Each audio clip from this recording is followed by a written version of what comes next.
Good afternoon. This is All India Radio. I'm Valsa Williams, and with me is Abhishek Mukhopadhyay with the Midday News.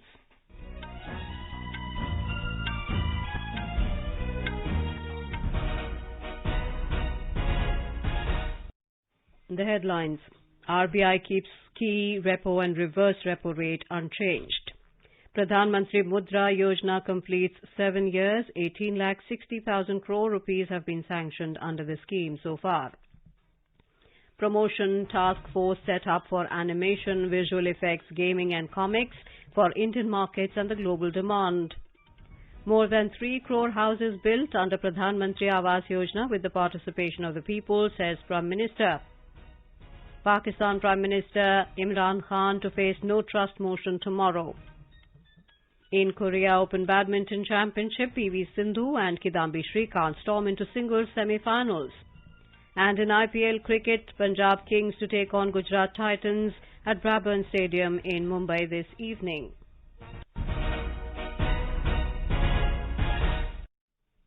The Reserve Bank of India in its monetary policy review has kept the repo rate unchanged at 4% and reverse repo rate at 3.35%. RBI Governor Shaktikant Das, while announcing the monetary policy today, said the Monetary Policy Committee (MPC), while assessing the macroeconomic situation and the outlook, voted unanimously to keep the policy repo rate unchanged at 4%. Against this backdrop, the Monetary Policy Committee, that is MPC, met on 6th, 7th and 8th April and based on an assessment of the macroeconomic situation and the outlook, voted unanimously to keep the policy repo rate unchanged at 4%. The MPC also decided unanimously to remain accommodative while focusing on withdrawal of accommodation to ensure that inflation remains within the target going forward while supporting growth. The marginal standing facility, that is MSF rate and bank rate, remain unchanged at 4.25%. Referring to the ongoing Russia-Ukraine war preceded by the COVID pandemic, the governor said the geopolitical tensions have exacerbated at a time when the global economy was grappling with a sharp rise in inflation and consequent monetary policy normalization in major advanced economies. With the easing of restrictions, domestic air passenger traffic rebounded in the month of March. According to our surveys, consumer confidence is improving and households' optimism in outlook for the year ahead has strengthened with an uptick in sentiments. Business confidence is in optimistic territory and supportive of revival in economic activity. On the other hand, passenger vehicle sales and registrations continue to contract, although at a moderating pace. Both manufacturing and services PMIs remain in the zone of expansion. While manufacturing PMI moderated slightly in March, services and composite PMI showed improvement. World trade and output and hence external demand are likely to be weaker than envisaged 2 months ago. He observed that overall the external developments during the past 2 months have led to the materialization of downside risks to the domestic growth outlook and upside risks to inflation projections presented in the February MPC resolution. He said inflation is now projected to be higher and growth lower than the assessment in February. Economic activity, although recovering, is barely above its pre-pandemic level. Against this backdrop, the MPC decided to retain the repo rate at 4%, he added. Further, it has been decided by the Reserve Bank to restore the width of the liquidity adjustment facilities, that is the LAF, LAF, that is the LAF corridor, to 50 basis points, 50 to 50 basis points, the position that prevailed before the pandemic. The floor of the corridor will now be provided by the newly instituted Standing Deposit Facility, SDF, which will be placed 25 basis points below the repo rate, that is at 3.75%. He said it has also decided to remain accommodative while focusing on withdrawal of accommodation to ensure that inflation remains within the target going forward while supporting growth. Mr. Das said although India's direct trade exposure to countries at the epicenter of the conflict is limited, the war could potentially impede the economic recovery through elevated commodity prices and global spillover channels. Further financial market volatility induced by monetary policy normalization in advanced economies, renewed COVID-19 infections in some major countries with augmented supply-side disruptions and protracted shortages of critical inputs. Taking all these factors into consideration, real GDP growth for 2020-23 is now projected at 7.2%, assuming crude oil Indian basket at $100 per barrel during 2020-23. Finance Minister Nirmala Sitharaman has said that more than 51% of total loans sanctioned under the Pradhan Mantri Mudra Yojana went to scheduled caste, scheduled tribe and other backward class category. On the 7th anniversary of Mudra Yojana, Ms. Sitharaman said the scheme stands for social justice in action and embodies the true spirit of Sabka Saath Sabka Vikas as envisioned by Prime Minister Narendra Modi. She said the scheme has helped in creating an enabling environment, particularly for small businesses, and has helped generate large-scale employment opportunities at the grassroots level. The scheme was launched by Mr. Modi on the 8th of April 2015 for providing loans up to 10 lakh rupees to the non-corporate, non-farm, small or micro enterprises. On the occasion, Minister of State for Finance, Dr. Bhagwat Karad, said the driving force behind launching Pradhan Mantri Mudra Yojana has been to provide institutional credit to micro, small and medium enterprises in a hassle-free and seamless manner. He said the focus of the scheme has been to extend credit to growing number of beneficiaries from the aspirational districts identified by Niti Aayog. We have a report. More than 34 crore 42 lakh loans for an amount of 18.60 lakh crore rupees have been sanctioned since the launch of Pradhan Mantri Mudra Yojana. Around 68% of the total number of loans have been sanctioned to women entrepreneurs. Almost 22% of the loans have been given to new entrepreneurs. The scheme has helped in creating an enabling environment, particularly for small businesses, and has helped generate large-scale employment opportunities at the grassroots level. Pradhan Mantri Mudra Yojana has given wings to the dreams and aspirations of millions, along with a feeling of self-worth and independence. Anupam Mishra, AR News, Delhi. Meanwhile, Prime Minister Narendra Modi has said that Mudra Yojana has given an opportunity to countless Indians to showcase their entrepreneurial skills and become job creators. In a tweet, Mr. Modi said the scheme has become a game changer and enhanced dignity as well as prosperity. The government is promoting entrepreneurship at the grassroots levels, focusing on economic empowerment and job creation. The scheme provides easy access of credit to small and micro entrepreneurs. India's agriculture exports has touched a historic high of $50 billion in 2021-22. According to Commerce and Industry Ministry, this is the highest level ever achieved in agriculture exports. The growth rate is remarkable as it is over and above the growth of around $41 billion achieved in 2020-21. Our correspondent reports that COVID-19 has resulted in increased demand for staples, providing an opportunity for increasing agriculture exports. During the current crisis due to Russia-Ukraine war, the world is looking at India for supplies of wheat and other food grains. Highest ever exports have been achieved for staples like rice, wheat, sugar and other cereals. Wheat has recorded an unprecedented growth of more than 273%, jumping nearly fourfold from $568 million in 2020-21 to around $2,119 million in 2021-22. The increase in exports of these products has benefited farmers in states like Punjab, Haryana, Uttar Pradesh, Bihar, West Bengal, Chhattisgarh, Madhya Pradesh, Telangana, Andhra Pradesh and Maharashtra. India has captured nearly 50% of the world market for rice. The achievement over past 2 years in agricultural export will go a long way in realizing the Prime Minister's vision of improving farmers' income. With Dipendra Kumar, R. Murthy, AR News, Delhi. Prime Minister Narendra Modi has said that the government has reached an important step in its resolve to provide a Pakka house to every poor of the country. In a tweet, Mr. Modi said the construction of more than 3 crore houses has been possible only with the participation of the people. He said today these houses, equipped with basic facilities, have also become a symbol of women's empowerment. Under Pradhan Mantri Awas Yojana Rural, 2.52 crore Pakka houses have been built and 58 lakh Pakka houses under Pradhan Mantri Awas Yojana Urban. Union Minister and Senior BJP leader Giriraj Singh today said that more than 35 lakh houses have been built every year under Pradhan Mantri Awas Yojana under NDA rule.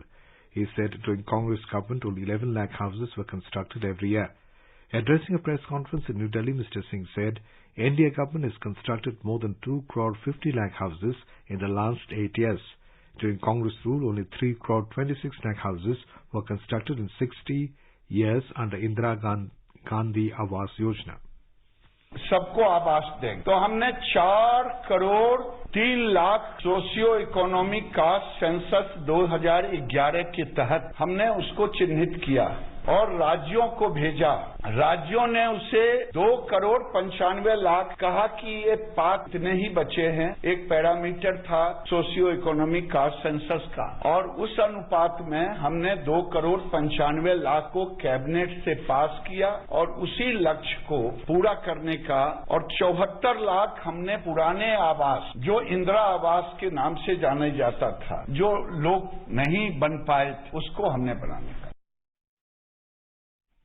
The government has constituted Promotion Task Force for Animation, Visual Effects, Gaming and Comics, AVGC, to recommend ways to realize and build domestic capacity for serving Indian markets and the global demand. The AVGC sector in the country has the potential to become the torchbearer of Create in India and Brand India. The task force will be headed by Secretary, Ministry of Information and Broadcasting. The I&B Ministry said the country has the potential to capture a global market share of $40 billion by the year 2025, with an annual growth of around 25 to 30% and creating over 160,000 new jobs annually. The ministry said the creation of the Promotion Task Force with participation of central government, state governments and key industry players will provide focused thrust for the growth of the sector. India today called upon the countries of Shanghai Cooperation Organization, SCO, to join hands to innovate affordable scientific solutions for common challenges like ensuring food, affordable health care and energy access for its people. Addressing the SCO meeting through virtual mode, Science and Technology Minister Dr. Jitendra Singh urged the member countries to jointly address emerging challenges of environmental problems like climate change and biodiversity loss. He said India's R&D expenditure has almost doubled in the last 7 years. Dr. Jitendra Singh recalled that Prime Minister Modi at the SCO Dushanbe Summit in 2021 called for making the region a stakeholder in emerging technology so that it can compete with the developed world. He said for this we have to encourage our talented youth towards science and rational thinking, and added that this kind of thinking and innovative spirit can be promoted by connecting our young entrepreneurs and startups. Over 185 crore 38 lakh vaccine doses have been administered so far on the nationwide vaccination drive. The Health Ministry said over 16 lakh 80,000 doses were administered yesterday. The recovery rate is currently at 98.76%. Over 1,200 people recovered in the last 24 hours. Over 1,100 new cases were recorded and 43 deaths were reported in the same period. Health Ministry today said that more than 187 crore 3 lakh vaccine doses have been provided to states and UTs so far through Centres Free of Cost channel and through direct state procurement category.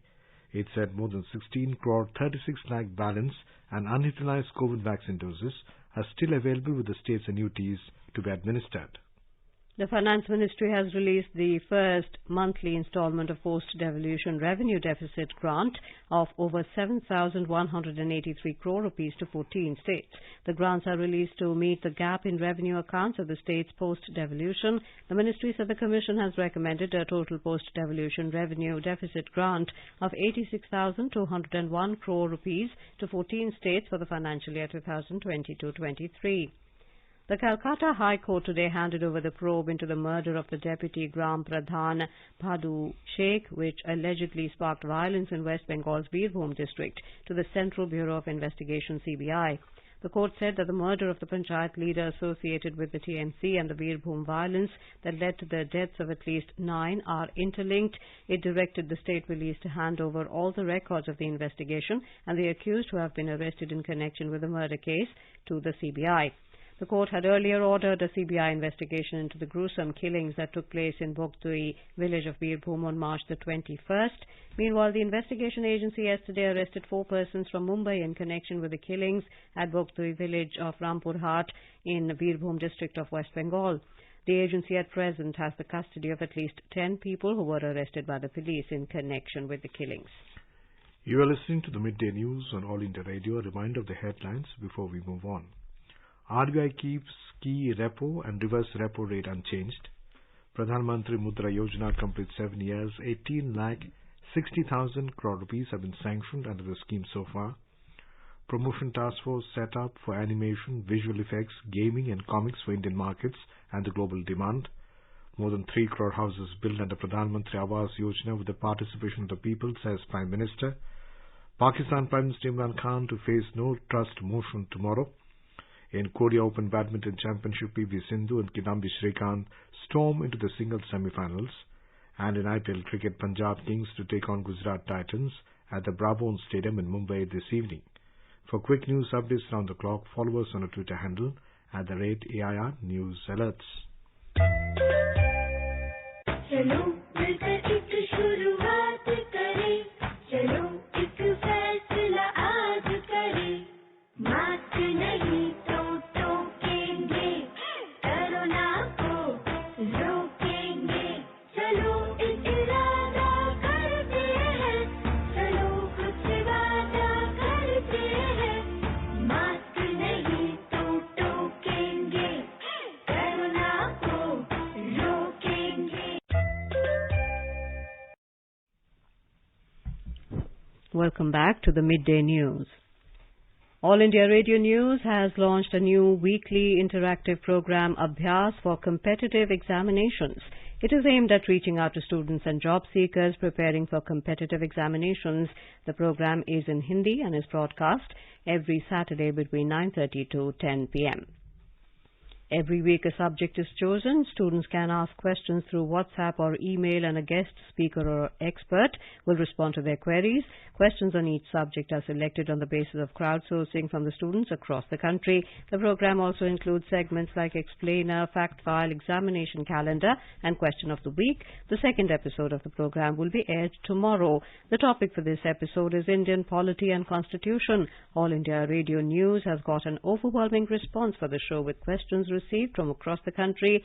Sri Sanjay Rao Aide, Professor and Head of the Department of Political Science, St. Stephen's College, New Delhi, will be responding to the queries of the aspirants. The second episode of Abhyas for competitive examinations will be on air on 100.1 FM Gold at 9:30 p.m. tomorrow. One can access it on Twitter @AIR News Alerts or on AIR News official YouTube channel, and also on the News on AIR app. Also for the next episode on April the 16th. The subject chosen is geography. Students can send their queries on WhatsApp number 9289094044 or mail on abhyas.air@gmail.com. The deadline for submission of questions is the 12th of April. Students and job aspirants can join us at All India Radio News for the Abhyas every Saturday at 9:30 p.m. on 100.1 FM Gold. In Assam, the stage is set to hold the Commonwealth Parliamentary Association CPA Midday Executive Committee meeting in Guwahati from tomorrow. Talking to AIR correspondent, Speaker of the Assam Assembly, Bishwajit Demari, said that for the first time the CPA meeting will be held in India. He said that representatives of all 9 regions of CPA will take part in the 2-day event. Mr. Demari said that the Lok Sabha Speaker Om Birla will grace both the events along with other dignitaries. Our correspondent reports that the CPA celebrated its centennial year in 2011 and has continued to develop the best traditions of the Commonwealth. India में कभी नहीं हुआ था और ये प्रथम हो रहा है और हम भाग्यशाली है कि असम विधानसभा की ओर से इसको अभी हम लोग होस्ट करने के लिए मौका मिल रहा है। दूसरी बात, इसके साथ हमारे लोकसभा के स्पीकर सम्मानीय ओम बिरला जी ने जो इंडिया रीजन का कॉमनवेल्थ पार्लियामेंट्री एसोसिएशन है, इसका कॉन्फ्रेंस भी हमको एक साथ ये ही अनुष्ठित करने के लिए जिम्मेदारी दी है। तो एक ही साथ 9 डोज को ये कॉमनवेल्थ पार्लियामेंट्री एसोसिएशन ये होगा, इसका एक्सको मीटिंग, और 11-12 को आपका India region Commonwealth parliamentary association का होगा। In a setback for Pakistan, Prime Minister Imran Khan, the country's Supreme Court has ruled that the rejection of the no-confidence motion by the Deputy Speaker in the National Assembly was unconstitutional. A 5-judge bench of the court delivered the unanimous verdict yesterday. It also ordered the reinstatement of the National Assembly in contravention of President Arif Alvi's decision to dissolve the lower house of Parliament and declared the order of fresh elections as null and void. In addition, the top court ruled that the National Assembly session on the no-confidence motion must be held tomorrow and must not be adjourned until a vote on the motion. In Germany, leaders have agreed on a package to support and integrate refugees fleeing the war in Ukraine. This includes access to job centers and language courses. In a statement, Chancellor Scholz said the federal government would provide $2.17 billion in support of Germany's states for accommodating and integrating Ukrainian refugees. In the Union Territory of Jammu and Kashmir, the Kashmir Valley is world famous for its scenic splendor, snow-capped mountains, plentiful wildlife, hospitable people and the local handicrafts. In order to promote the tourism and showcase the natural beauty of Kashmir across the globe, the Jammu and Kashmir government, under the leadership of Lieutenant Governor Manoj Sinha, is leaving no stone unturned in promoting the tourism industry of Kashmir and has subsequently managed to open an air theatre in the midst of world-famous Dal Lake in Srinagar as a part of iconic week celebrations under Azadi Ka Amrit Mahotsav. Here is a report from our Srinagar correspondent. For the past 3 decades, the movie theatres in Kashmir Valley have remained closed due to unprecedented circumstances. However, the Jammu and Kashmir administration has come up with a novel idea of opening an air theatre in the middle of the world-famous Dal Lake in Srinagar. The idea was conceptualized by Jammu and Kashmir Tourism in collaboration with Smart City Srinagar and Mission Youth of Jammu and Kashmir in an effort to give fillip to the tourism sector in Kashmir Valley.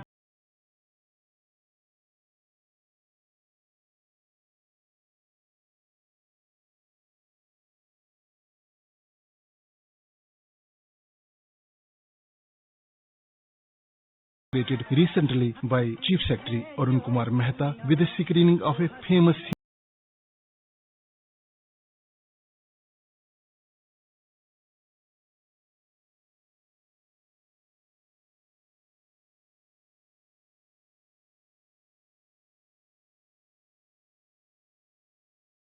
and enjoyed by the tourists in their shikaras. The idea of opening the theatre on Dal Lake in Srinagar would undoubtedly go a long way in promoting tourism of Kashmir. This is Sunil Kohl for AR News from Srinagar. And now let's listen to a special program, Azadi Ka Safar, highlighting the importance of the day during the freedom struggle. Azadi Ka Amrit Mahotsav.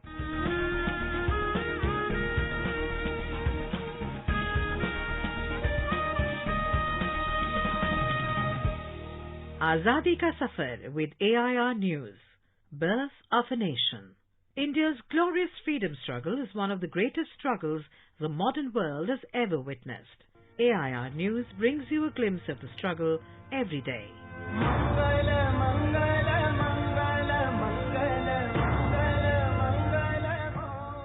Today we remember Mangal Pandey, whose courage helped arouse the fire of independence in the hearts of native sepoys. Mangal Pandey hailed from Balia district of Uttar Pradesh. He was a sepoy of the 34th Infantry stationed at Barakpur. In 1857, the Britishers introduced a new Enfield rifle that required a soldier to bite off the ends of greased cartridges in order to load the weapon. A rumor spread that the lubricant used in the cartridges was either cow or pig lard. A belief arose among the sepoys that the British had deliberately used the lard on the cartridges. On March the 29th, 1857, Pandey tried to arouse his fellow sepoys to rise up against the British officers. यही मौका है, इस बार या उस बार। आग ऐसी लगी है दिलों में, ना बुझेगी किसी के बुझाए। He attacked 2 of those officers, attempted to shoot himself after having been restrained, and eventually was overpowered and arrested. Pandey was soon tried and sentenced to death. He was court-martialed and hanged at Barakpur on 8th of April 1857. After 1 month of this incident, on the 10th of May 1857, sepoys revolted in Meerut, and that led to the outbreak of the First War of Independence in 1857. AIR News salutes the brave son of the soil.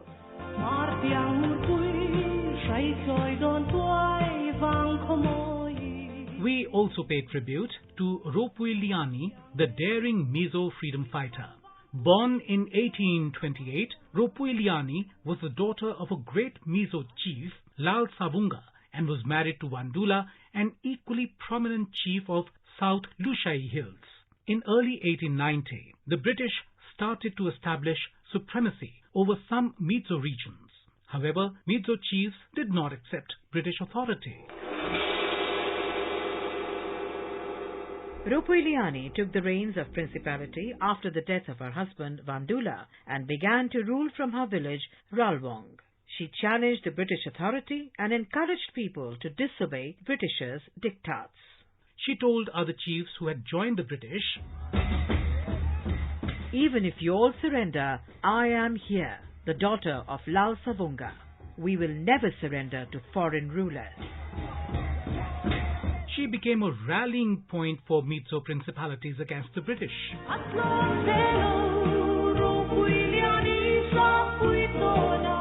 Enraged by her resistance, the Britishers sent several campaigns to subdue her. In one such campaign, British Lieutenant Stewart, along with 2 soldiers, was killed. Rupuiliani and her son, Lal Suama, were accused of instigating other chiefs by the British. Later, the British were successful in arresting her. Even after her capture, Britishers feared that her presence, even as a captive in the area, would escalate tension and disaffection among the locals. Thus, from the 8th of April 1894, she was held captive for almost 2 years in Chittagong jail. Rupuiliani died in prison in 1895, leaving behind an inspiring legacy of our freedom struggle. We salute the great daughter of the soil.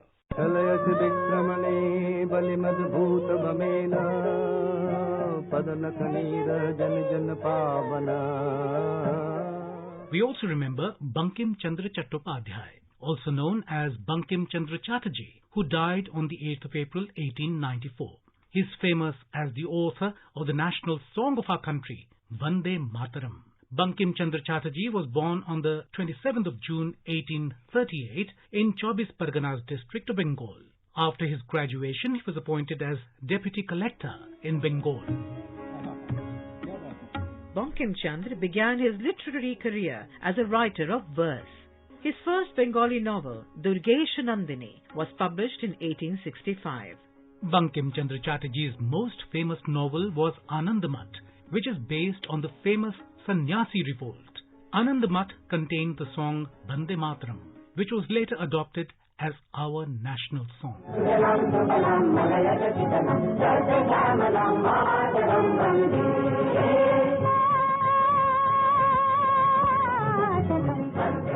Bankim Chandra also wanted to bring about a cultural revival in Bengal. His novels have been translated in almost all the major languages of India. Bankim Chandra passed away on the 8th of April 1894. We salute the great nationalist. That brings us to the end of this episode of Azadi Ka Safar with AIR News. See you in the next episode tomorrow.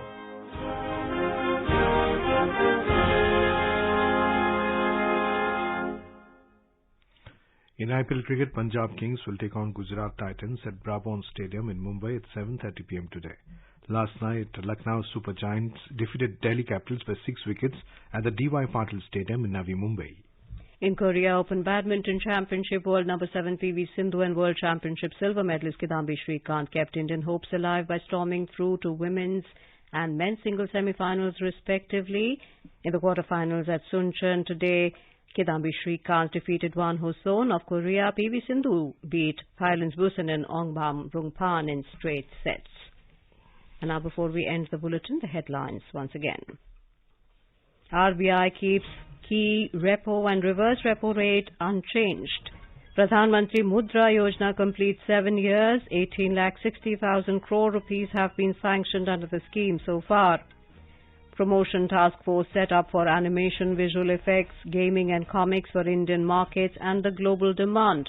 More than 3 crore houses built under Pradhan Mantri Awas Yojana with the participation of the people, says Prime Minister. Pakistan Prime Minister Imran Khan to face no trust motion tomorrow. In Korea Open Badminton Championship, PV Sindhu and Kidambi Srikanth storm into singles semi-finals, and in IPL cricket, Punjab Kings to take on Gujarat Titans at Brabant Stadium in Mumbai this evening. And with that, we end the midday news.